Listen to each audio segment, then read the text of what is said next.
సీతక్క గారు ఒక మాట అన్నారు, నా పేరు తీసుకొని, మీరు అప్పుడే డబ్బులు ఇచ్చుంటే బాగుండేదని. ఎస్, నేను ఇచ్చాను.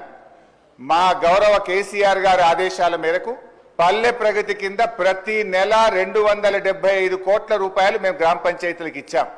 పల్లె ప్రగతి ప్రారంభమైన తర్వాత 3,300 కోట్ల రూపాయలు 3,300 కోట్ల రూపాయలు మేము గ్రామ పంచాయతీలకు ఇచ్చాం.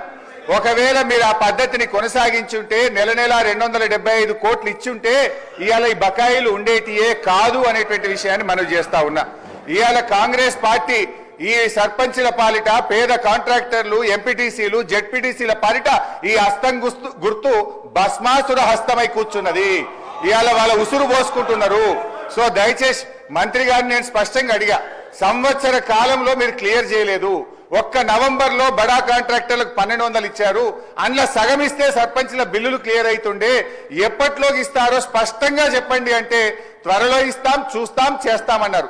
ఏడాది అయినాక కూడా చూస్తాం, చేస్తామనేటువంటి మరి బాధ్యతారహితమైన సమాధానం మంత్రి గారి నుంచి వచ్చినందుకు ఈ సభ నుంచి మా తీవ్ర నిరసన తెలియజేస్తూ వాకౌట్ చేస్తున్నాం.